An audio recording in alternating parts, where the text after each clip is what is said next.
더불어민주당은 내년 4월 서울시장과 부산시장 보궐선거에 후보를 내기 위해서 당원을 고칠지를 묻는 전당원 투표를 오늘 오후 6시까지 진행합니다.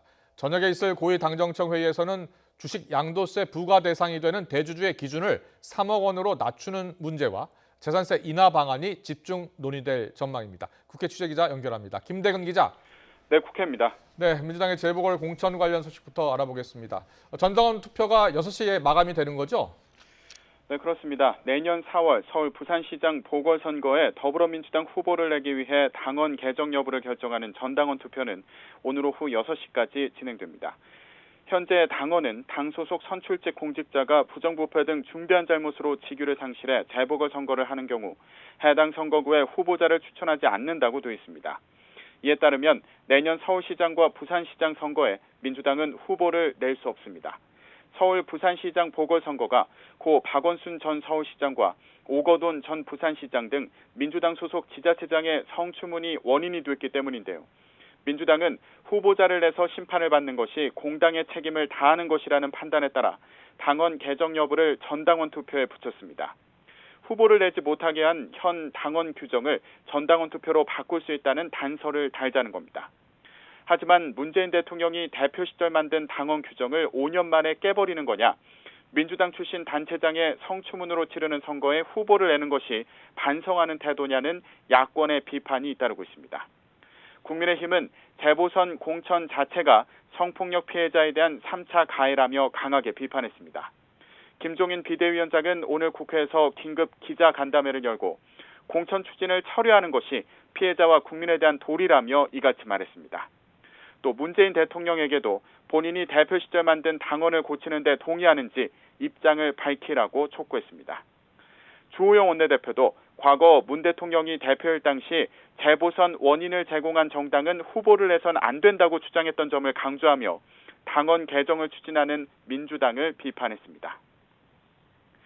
정의당도 민주당이 당의 손실만을 걱정하면서 국민과의 약속을 깨고 있다며 말과 정치의 가벼움을 드러냈다고 거듭 비판했습니다. 오늘 투표 결과에 따라 민주당은 이번 주 중에 당원 개정 작업을 거쳐 앞으로 후보 공천 작업도 본격화할 텐데요. 정치권의 공방이 치열할 것으로 보입니다. 주식 양도세를 부과하는 기준, 대주주 기준을 3억 원으로 낮추는 문제도 관심이 높은데요. 오늘도 논의를 이어가죠. 네, 올 연말 기준으로 주식 양도세 부과 대상이 되는 대주주 기준을 10억 원에서 3억 원으로 낮추는 방안이 논란인데요.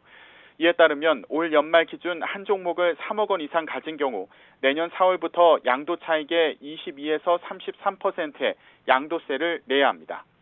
민주당은 이 같은 계획을 2년 정도 유예하자는 입장입니다.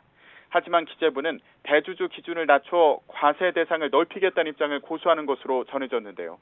연말에 세금을 피하려는 매도 물량이 쏟아져 주가 폭락으로 이어질 것을 우려하는 개인 투자자들은 정책 철회를 요구하고 있습니다. 홍남기 경제부총리의 해임을 요구하는 청원에는 22만 명 넘는 사람들이 동의한 상태입니다. 국민의힘에서도 대주주 요건 강화에 반대하며 추경호, 류성걸 의원 등이 대주주 요건을 10억 원으로 하는 소득세법 개정안을 발의했습니다. 이렇게 논란인 대주주 요건은 오늘 저녁 있을 비공개 고위당정청 회의에서도 논의될 것으로 보이는데요. 민주당 핵심 관계자는 YTN과의 통화에서 대주주 요건을 3억으로 낮추는 방안은 유예될 가능성이 있다며 당정청 협의가 마무리되면 정부에서 발표할 것으로 보인다고 설명했습니다. 오늘 회의에서는 재산세율 인하 문제도 테이블에 오를 것으로 예상되는데요. 공시가격 6억에서 9억 사이 등 과표 구간을 새로 설정해 단계적으로 재산세율을 낮추는 방안 등에 대한 의견을 나눌 것으로 보입니다. 재산세 완화 방안은 이후 지자체 의견까지 반영해 최종 확정할 것으로 전망됩니다. 지금까지 국회에서 YTN 김대근입니다.